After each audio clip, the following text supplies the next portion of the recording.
कहानी की शुरुआत में हम जार शेर को देखते हैं जो जंगल में बेखौफ घूम रहा था। वो अब तक 3000 बेगुनाहों की जान ले चुका था। तभी वहाँ हंटर निकोलाई पहुंच जाता है जो अपने दो बेटों सर्गेई और डिमित्री को शिकार के फन सिखाने लाया था। उनका निशाना वही आदमखोर जार शेर था। तभी अचानक वो खूंखार जार शेर उनके सामने आ गया। मौत को करीब देख सर्गेई ने डिमित्री को अपने पीछे छिपा लिया और शेर पर बंदूक तान दी। पर अजीब बात थी, सर्गेई ने गोली नहीं चलाई। वो बुत बना शेर की आंखों में झांकने लगा। सर्गेई के वजूद में एक अजीब सी शांति थी जिसे देख शेर ने भी उस पर हमला नहीं किया, मगर निकोलाई ने शेर पर गोली चला दी जिससे वो दरिंदा आग बबूला हो गया और उसने सर्गेई को दबोच लिया। निकोलाई ने दोबारा वार किया पर उस शैतान पर कोई खास असर न हुआ। वो लहूलुहान सर्गेई को अपने जबड़े में दबाकर घने जंगलों की ओर ओझल हो गया। मंजर बदलता है और हम पहुंचते हैं नॉर्दर्न घाना, जहां नन्ही कैलिप्सो अपनी दादी के ताश के पत्तों से खेल रही थी। दादी ने उसे टोकते हुए कहा, बच्ची ये महज खेलने की चीज नहीं, ये कार्ड्स हमारी तकदीर का आईना है। दादी के कहने पर कैलिप्सो ने 3 कार्ड्स चुने। दादी ने उन पत्तों को देखकर कहा, पहला कार्ड कहता है कि तुम्हारे खानदान की औरतें बेहद ताकतवर थी। दूसरा कार्ड एक खौफनाक हादसे की खबर दे रहा है और तीसरा कार्ड मौत के खतरे का निशान है। दादी ने एक जादुई पोशन कैलिप्सो के हवाले किया और कहा, ये हमारे खानदान का वो नायाब नुस्खा है जो मरते हुए को भी जिंदगी दे दे। इसे संभाल कर रखना, तुम्हें बहुत जल्द इसकी जरूरत पड़ेगी। पर याद रहे इस राज का इल्म तुम्हारे माँ बाप को न हो। कुछ समय बाद कैलिप्सो अपने माता पिता के साथ सफारी पर गई। उसका मन उन बेजुबानों को देखने में नहीं बल्कि दादी के उन रहस्यमयी कार्ड्स में उलझा था। वो चुपके से गाड़ी से उतरी और जंगल के सन्नाटे में खो गई। आगे उसे वही जार शेर मिला जिसने सर्गेई को जख्मी हालत में पकड़ रखा था। अचरज की बात यह थी कि शेर ने उसे मारा नहीं बल्कि शेर का खून सर्गेई के गहरे जख्मों में मिल गया था। शेर उसे वहीं बेसहारा छोड़ चला गया। सर्गेई की नाजुक हालत देख कैलिप्सो ने उसे वह जादुई पोशन पिला दिया जिससे उसे कुछ विजन आने लगे, पर उसे होश न आया।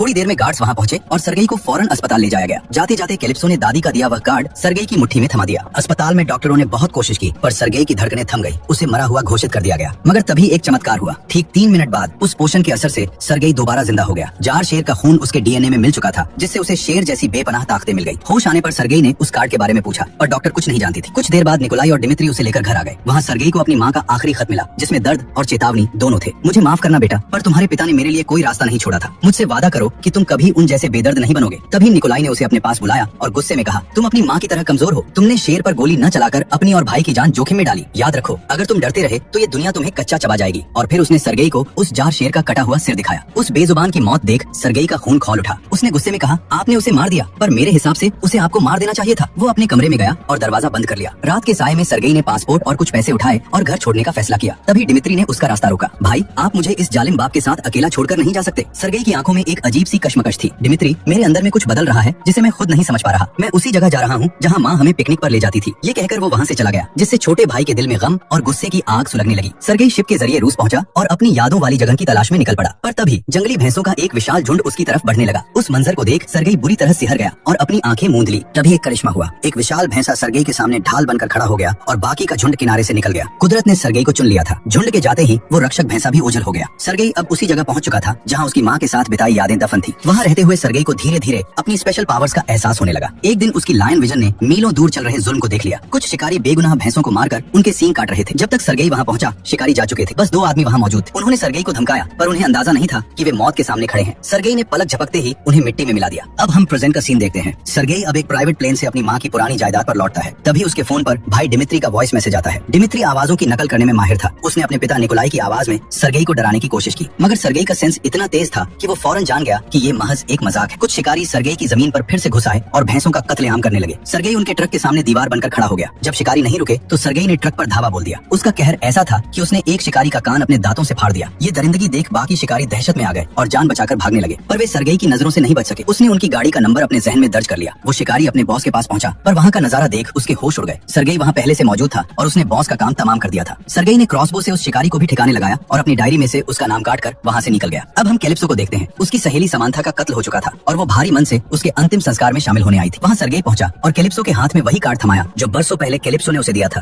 कार्ड देख कैलिप्सो हैरान रह गई। सर्गेई ने नरमी से कहा, अगर उस दिन तुमने मेरा साथ न दिया होता तो मैं आज जिंदा न होता। मुझे समांथा के बारे में पता चला और ये भी कि पुलिस उस गुंडे सेमियोन चोरनी का कुछ नहीं बिगाड़ पा रही थी, इसलिए मैंने खुद इंसाफ कर दिया। चोरनी अब इस दुनिया में नहीं है। कैलिप्सो को यकीन नहीं हुआ पर अखबारों की सुर्खियों ने सच बयान कर दिया। चोरनी जेल के अंदर मारा जा चुका था। अगले दिन वो सर्गेई से मिलने पहुंची। उसने कहा, मैंने तुम्हें कातिल बनने को नहीं कहा था, पर जो तुमने किया वो सही था। क्या तुम भी अपने पिता की तरह कोई गैंगस्टर हो? सर्गेई ने जवाब दिया, मैंने अपने पिता को हमेशा गुनाह की दलदल में देखा। उन्हें लगा मैं उनके नक्शे कदम पर चलूंगा, पर तुमसे मिलने के बाद मेरा नजरिया बदल गया। अब मैं अपने पिता जैसे ही दरिंदों का शिकार करता हूँ। लोग मुझे हंटर कहते हैं पर मुझे मेरा नाम सर्गेई ही पसंद है। मैं अक्सर यहाँ अपने भाई से मिलने आता रहता हूँ। तुम्हारी फर्म में कई ऐसे लोग आते हैं जो कानून की आड़ में काले धंधे करते हैं। अगर तुम मुझे उनकी जानकारी दे सको तो मैं इस शहर की गंदगी साफ कर सकता हूँ। कैलिप्सो ने चेतावनी दी, ऐसे लोगों से दुश्मनी तुम्हें और तुम्हारे अपनों को खतरे में डाल देगी, और वो वहाँ से चली गई। तभी कहानी में दाखिल होता है अलेक्सेई, जिसे दुनिया राइनो के नाम से जानती थी। वो अपने साथी जॉन के साथ चोरनी के गुंडों से मिलने पहुंचा और उन्हें पार्टनरशिप का ऑफर दिया। एक गुंडे ने उसका मजाक उड़ाया, तुम्हें देखकर कहीं से नहीं लगता कि तुम राइनो हो। जवाब में अलेक्सेई ने अपने पेट में लगी एक ट्यूब खोली और देखते ही देखते उसकी चमड़ी पत्थर जैसी सख्त होने लगी। वो एक इंसान से राइनो की शक्ल में बदलने लगा। गुंडों ने गोलियां चलाई पर अलेक्सेई पर उनका कोई असर न हुआ। उसने अपने शरीर से गोलियां निकाल फेंकी और दोबारा नॉर्मल हो गया। तभी अलेक्सेई के स्नाइपर ने दूर से हमला कर आधे गुंडों को ढेर कर दिया। अलेक्सेई के खौफ से चोरनी के बचे हुए साथी उसके साथ मिल गए। अलेक्सेई के इशारे पर वे लोग निकोलाई को मारने होटल पहुंचे। बरसों पहले निकोलाई ने अलेक्सेई की बेइज्जती की थी और अब इंतकाम का वक्त था। मगर निकोलाई कोई कच्चा खिलाड़ी नहीं था। उसने अपनी चालाकी और गार्ड्स की मदद से अलेक्सेई के भेजे हुए हमलावरों को मार डाला। होटल में हुए हमले के दौरान मंजर बेहद खौफनाक था, इसीलिए घबराकर डिमित्री पियानो के नीचे छिप गया। ये देख निकोलाई का पारा चढ़ गया। उसने गरजते हुए कहा, मेरे ही क्लब में मुझ पर हमला हुआ और तुम चूहे की तरह छिपे रहे। तुम मेरी जिंदगी की सबसे बड़ी भूल हो। उसने नफरत से डिमित्री को धक्का देकर खुद से दूर कर दिया। उधर अलेक्सेई को जब अपने साथियों की मौत की खबर मिली तो उसके हाथ रशियन जेल की एक फुटेज लगी कि अपराधियों को मारने वाला ये हंटर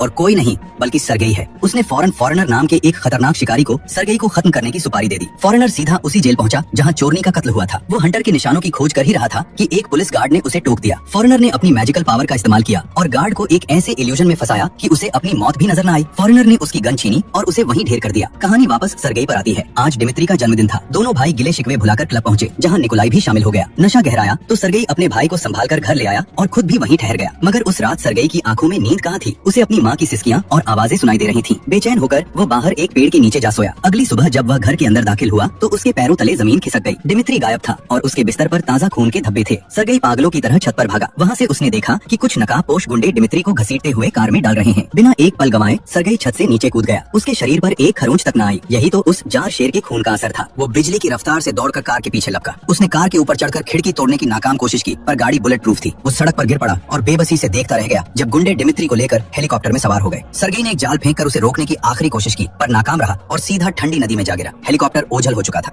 जख्मी दिल लेकर सर्गेई कैलिप्सो के पास पहुंचा। कैलिप्सो ने अपने जासूसों को काम पर लगा दिया। वहीं सर्गेई अपने पिता निकोलाई के पास गया पर वहाँ हमदर्दी के बजाय उसे फिर धिक्कार ही मिला। निकोलाई ने बड़ी बेरुखी से कहा, वे लोग डिमित्री के बदले $20 मिलियन मांग रहे हैं। पैसा बड़ी चीज नहीं है पर अगर मैंने फिरौती दे दी तो दुनिया मुझे बुज़दिल समझेगी। मेरी इज्जत मिट्टी में मिल जाएगी। सर्गेई की आंखों में आग थी। आपने पूरी जिंदगी दौलत तो कमाई पर इज्जत एक कौड़ी की नहीं। अगर डिमित्री को कुछ हुआ तो उसकी मौत का बोझ आपकी रूह पर होगा। निकोलाई ने कहा, उसे तन्हा छोड़कर तुम गए थे। मैंने तो उसे साए में रखा। किडनैप होते ही उसकी किस्मत लिखी जा चुकी थी। अब मेरे पैसे उसे वापस नहीं ला सकते। सर्गेई को अपने पिता की निर्दयता देख घिन आ गई। उसने कहा, आज मुझे पता चला कि एक महान इंसान कितना गिरा हुआ हो सकता है और वो वहाँ से चला गया। कैलिप्सो को किडनैपर्स का सुराग मिल चुका था जो टर्की की एक पुरानी मॉनेस्ट्री में छिपे थे। उसे यह जानकारी फॉरेनर के ही एक मोहरे ने दी थी जिसे फॉरेनर ने काम निकलते ही मौत के घाट उतार दिया। सर्गेई प्लेन लेकर टर्की पहुंचा। वो एक भूखे शेर की तरह उस मॉनेस्ट्री में दाखिल हुआ। जहरीली सुइयों और अपने नंगे हाथों से उसने पहरेदारों को गाजर मूली की तरह काटना शुरू कर दिया। चीख पुकार सुनकर पूरी बिल्डिंग जाग उठी पर सर्गेई के सामने जो आया वो मारा गया। उसने मेन किडनैपर को खिड़की से बाहर लटकाया और डिमित्री का पता पूछा। तभी अलेक्सेई के साथियों ने दूर से एक रॉकेट दाग दिया। सर्गेई उस किडनैपर को ढाल बनाकर खाई में कूद गया ताकि धमाके से बच सके। नीचे गिरकर जब सर्गेई ने किडनैपर को दबोचा तो उसने सर्गेई का नाम लिया। सर्गेई हैरान था। तुम मेरा नाम कैसे जानते हो? तुम्हें किसने भेजा? मरते हुए किडनैपर ने खुलासा किया, हमें राइनो ने भेजा था पर अब वो हम दोनों को जिंदा नहीं छोड़ेगा। तभी बिल्डिंग का मलबा उन पर आ गिरा और वे मलबे के नीचे दब गए। अलेक्सेई के आदमी ये सोचकर वहाँ पहुंचे कि सर्गेई मर चुका होगा। वे मलबे में उसकी लाश ढूंढने लगे पर उन्हें क्या पता था कि शिकारी अभी जिंदा है। सर्गेई ने उन दोनों को मौत की नींद सुला दिया। उसने फौरन कैलिप्सो को फोन किया। कैलिप्सो, ये सब उस राइनो की साजिश है। उसने मुझे मारने के लिए जाल बिछाया था और उसे तुम्हारे बारे में भी पता चल चुका है। अपनी जान बचाओ और फौरन कार्गो टर्मिनल पहुंचो। मैं वहीं मिलूंगा। कैलिप्सो ने दादी का दिया हुआ वो जादुई पाउच उठाया और तेजी से अपने दफ्तर से निकल गई। अब तकदीर का खेल एक ऐसे मोड़ पर था जहाँ शिकारी खुद शिकार होने वाला था। टर्की की उस वीरान मॉनेस्ट्री में फॉरेनर कदम रखता है। उसकी बाज जैसी नजरें लाशों के ढेर में उस जहरीली सुई को ढूंढ लेती हैं जो रोजरी पीस नाम के घातक पौधे से बनी थी। तभी 2 पुलिस ऑफिसर उसे गिरफ्तार करने पहुंचते हैं पर फॉरेनर के लिए वे महज खिलौने थे। उसने अपनी जादुई ताकतों से उन्हें एक खौफनाक इल्यूजन में फंसाया और उसी जहरीली सुई से उन्हें मौत की नींद सुला दिया। उधर अलेक्सेई यानी राइनो अपनी जीत का जश्न मना रहा था। उसे लगा कि सर्गेई मलबे में दफन हो चुका है। उसने डिमित्री को कहा, तुम्हें पता है हम पहले भी मिल चुके हैं। उस दिन जब जार शेर ने तुम्हारे भाई को दबोचा था मैं वही था। उसने डिमित्री का दिल तोड़ने के लिए आगे कहा, तुम्हारे पिता ने तुम्हारी जान के बदले एक कौड़ी देने से भी मना कर दिया। असल में किडनैपर्स सर्गेई को उठाने आए थे पर किस्मत देखो वो घर पर नहीं था और तुम हत्थे चढ़ गए। उसने हमेशा की तरह तुम्हें मौत के मुंह में अकेला छोड़ दिया। उसने सर्गेई की जेल वाली वीडियो दिखाकर डिमित्री के जहन में अपने भाई के खिलाफ नफरत भरने की कोशिश की। अलेक्सेई ने अपनी ताकत का राज खोलते हुए एक दवाई दिखाई। प्रोफेसर माइल्स वॉरेन इंसानी ताकत को 10 गुना बढ़ाना चाहते थे और मुझे राइनो जैसा फौलादी शरीर चाहिए था। उनके तजुर्बों ने मुझे चट्टान जैसा बना दिया पर इसकी कीमत मुझे बेपनाह दर्द से चुकानी पड़ती है। जब तक यह ट्यूब मेरे शरीर में दवा पहुंचाती है मैं इंसान रहता हूँ पर इसे हटाते ही मैं तबाही का दूसरा नाम राइनो बन जाता हूँ। अब मैं तुम्हारे बाप का साम्राज्य छीन लूंगा। क्या तुम मेरे पार्टनर बनोगे? डिमित्री की आंखों में स्वाभिमान था। उसने साफ कह दिया, पूरी दुनिया मुझे कमजोर समझती रही पर अपनी ताकत के लिए मैं अपने भाई को धोखा नहीं दूंगा। अलेक्सेई का पारा चढ़ गया और वो डिमित्री पर कहर बरसाने लगा पर तभी उसके साथी जॉन ने खबर दी कि सर्गेई अभी जिंदा है। तभी वहाँ फॉरेनर की एंट्री हुई। उसने अपनी ताकतों से कमरे के हर शख्स को अपनी जगह फ्रीज कर दिया। उसने अलेक्सेई से कहा, सर्गेई ने मेरे बॉस को मारा है, अब उसका बचना नामुमकिन है। मॉनेस्ट्री में मिला जहर सिर्फ साइबेरिया के एक खास इलाके में पाया जाता है। मुझे यकीन है वो वहीं छिपा होगा। अलेक्सेई अपनी पूरी टीम और फॉरेनर के साथ सर्गेई का शिकार करने निकल पड़ा। अब हम सर्गेई को देखते हैं जो कैलिप्सो को लेकर अपनी माँ की उसी पुरानी रियासत में पहुंचा था। वहाँ एक मादा पैंथर ने उन पर हमला करना चाहा पर सर्गेई सर्गेई की आंखों में वो जंगली पहचान थी जिसे पैंथर ने पहचान लिया और वहाँ से पीछे हट गई। सर्गेई ने वो पुरानी जादुई बोतल दिखाते हुए कैलिप्सो से कहा, मैं बरसों से इस पोषण का राज ढूंढ रहा हूँ पर नाकाम रहा। क्या तुम्हारे पास और भी पोषण है? कैलिप्सो ने उदासी से बताया कि उसकी दादी अब इस दुनिया में नहीं रही और वह पोषण का आखिरी कतरा ही बचा था। तभी अलेक्सेई का फोन आया। उसने सर्गेई को आखिरी बार साथ मिलने का ऑफर दिया पर सर्गेई ने बिना कुछ कहे फोन काट दिया। अलेक्सेई ने बौखलाकर अपने कमांडो दस्ते को जंगल में उतार दिया। जंगल अब एक जंग का मैदान बन चुका था। गार्ड्स ने सर्गेई के लिए ट्रैप बिछाए पर उन्हें क्या पता था कि वे खुद एक हंटर के इलाके में हैं। सर्गेई ने उन्हीं के जाल से उन्हें मारना शुरू किया। उसकी पैंथर दोस्त ने भी चीर फाड़ मचा दी। इसी अफरा तफरी का फायदा उठाकर डिमित्री आजाद हुआ और घने जंगल में ओझल हो गया। अपनों को मरता देख अलेक्सेई का सब्र जवाब दे गया। उसने हेलीकॉप्टर से पूरे जंगल पर आग के गोले बरसाने शुरू कर दिए। धुआं और आग हर तरफ फैल गई। इसी धुएं की आड़ लेकर फॉरेनर ने सर्गेई पर एक जहरीली गन से वार किया। सर्गेई के होश खोने लगे। उसे एक भयानक इल्यूजन होने लगा कि हजारों मकड़ियां उसके शरीर पर रेंग रही हैं। वो बुरी तरह घबरा गया। फॉरेनर ने दोबारा शूट किया जिससे सर्गेई के अंग सुन्न पड़ने लगे। वो चाहकर भी फॉरेनर को पकड़ नहीं पा रहा था और फॉरेनर उसे बड़ी बेरहमी से पीट रहा था। जब फॉरेनर आखिरी गोली दागने ही वाला था तभी कैलिप्सो मसीहा बनकर आई। उसने अपने क्रॉसबो से एक अचूक निशाना साधा। वो तीर सीधा फॉरेनर की आंख के आर पार हो गया और उस शैतान का अंत हो गया। कैलिप्सो ने फौरन सर्गेई को वो जादुई पोषण पिलाया जिससे उसकी नसों में नई जान आ गई और वो दोबारा खड़ा हो गया। जॉन डिमित्री को घसीटते हुए अलेक्सेई के पास ले आया। उसे पूरा यकीन था कि फॉरेनर ने सर्गेई का काम तमाम कर दिया है। अलेक्सेई अपनी जीत पर इतरा रहा था और वहाँ से जाने ही वाला था कि तभी कुदरत ने अपना खेल दिखाया। जंगली भैंसों का एक सैलाब उनके रास्ते में आ खड़ा हुआ। खौफ और जुनून में पागल अलेक्सेई ने अपनी ट्यूब खोल दी और देखते ही देखते वो एक विशाल राइनो में तब्दील हो गया। तभी सर्गेई भी वहाँ पहुँच गया और उन दोनों के बीच फाइट शुरू हुई। राइनो ने अपनी ताकत के नशे में चलते हुए ट्रक को खिलौने की तरह हवा में उछाल दिया जिससे डिमित्री की गाड़ी पलट गई। सर्गेई ने अपने चाकू से राइनो पर वार किए पर उसकी चमड़ी फौलाद से भी सख्त थी। चाकू टूटकर बिखर गए पर राइनो को एक खरोंच तक न आई। राइनो ने सर्गेई को पीट पीट कर अधमरा कर दिया मगर सर्गेई की रगों में जार शेर का खून दौड़ रहा था। उसने आखिरी दम तक हार नहीं मानी और एक नुकीली लोहे की रॉड उठाकर सीधा राइनो के पेट में लगी उस ट्यूब में धंसा दी जो उसे जिंदा रखे हुए थी। राइनो बेदम होने लगा। सर्गेई ने उसे उठाकर भैंसों के झुंड के बीच फेंक दिया जहाँ वो बुरी तरह कुचलकर घायल हो गया। मरते हुए राइनो से सर्गेई ने एक आखिरी सवाल किया, तुम्हें मेरी जेल वाली वीडियो किसने भेजी? राइनो ने खून थूकते हुए एक कड़वा सच उगला, तुम्हारे अपने बाप निकोलाई ने। और इसी के साथ राइनो की सांसें थम गई। सर्गेई आग बबूला होकर निकोलाई के सामने जा खड़ा हुआ। उसने गरजते हुए पूछा, आपने राइनो को मेरे पीछे क्यों लगाया? क्या आपको डिमित्री की जान की रत्ती भर भी परवाह नहीं थी? निकोलाई के चेहरे पर एक शैतानी मुस्कान थी। मैं जानता था कि तुम मेरे कहने पर राइनो को नहीं मारोगे, इसलिए मैंने उसे तुम्हारे पीछे छोड़ दिया और मुझे पूरा भरोसा था कि तुम अपने भाई को खरोंच भी नहीं आने दोगे। सर्गेई की आंखों में नफरत भर आई। मैं बरसों पहले आपको मार सकता था पर मैंने रुककर आपको अपना पिता माना। आपने मुझे सिखाया था कि मौत से कभी मत डरना, तो आज वही नसीहत मैं आपको देता हूँ। ये कहकर सर्गेई मुड़ा और जाने लगा। तभी एक विशाल भालू ने निकोलाई पर धावा बोल दिया। निकोलाई ने फुर्ती से अपनी गन लोड की पर उनके होश उड़ गए। सर्गेई ने पहले ही गन से सारी गोलियां निकाल ली थी। निकोलाई निहत्थे रह गए और उस खूंखार भालू ने उन्हें चीर फाड़ कर मौत के घाट उतार दिया। एक साल बाद सर्गेई अपने भाई डिमित्री के जन्मदिन पर उससे मिलने पहुंचा। डिमित्री ने बड़े शांत लहजे में कहा, भाई न्यूयॉर्क में मुझे एक डॉक्टर मिले जिन्होंने मुझे पूरी तरह बदल दिया। तभी कुछ माफिया गुंडे डिमित्री के पास आकर झुकने लगे। सर्गेई हक्का बक्का रह गया। उसने कहा, डिमित्री तुमने वादा किया था कि तुम यह सब गंदा धंधा बंद कर दोगे, तुम दोबारा इस नरक में क्यों जा रहे हो? डिमित्री की आवाज में अब जहर था। आपने ही तो मुझे इस नरक में धकेला था भाई। आप खुद को मसीहा समझते हैं पर सच तो यह है कि आप पिता से भी बदतर हैं। मुझे पता है कि पिता को मरवाने में आपका हाथ था। ये कहकर वह मुड़ा और चलने लगा। सर्गेई ने उसे रोकना चाहा पर तभी जो हुआ उसने सर्गेई की रूह कंपा दी। डिमित्री ने पलक झपकते ही सर्गेई का रूप ले लिया। उसने ठहाका लगाते हुए कहा, मैं हमेशा से सबकी नकल करता था ना, बिल्कुल एक गिरगिट की तरह। आपने हमेशा चाहा कि मैं कमजोर रहूं ताकि आप ताकतवर दिख सकें, पर अब मैं आजाद हूँ। राइनो और पिता मर चुके हैं। अब इस पूरे साम्राज्य पर मेरा कब्जा होगा। अब मैं सिर्फ आवाजें नहीं बदलता, मैं किसी का भी वजूद छीन सकता हूँ। डिमित्री ने जाते जाते कहा, पिता आपके लिए कुछ छोड़ कर गए हैं। सर्गेई निकोलाई के वीरान घर पहुंचा। वहाँ उसे एक खत मिला जिसमें लिखा था, बेटा हम सबको एक रास्ता चुनना पड़ता है, अब तुम्हें भी मेरी ही राह पर चलना होगा। उस बॉक्स के अंदर एक जैकेट थी जो उसी जार शेर की खाल से बनी थी जिसने बरसों पहले सर्गेई की किस्मत बदली थी। सर्गेई ने वह जैकेट पहनी और आईने में खुद को देखा। आईने में वह अब एक इंसान नहीं बल्कि एक असली शिकारी क्रेवन नजर आ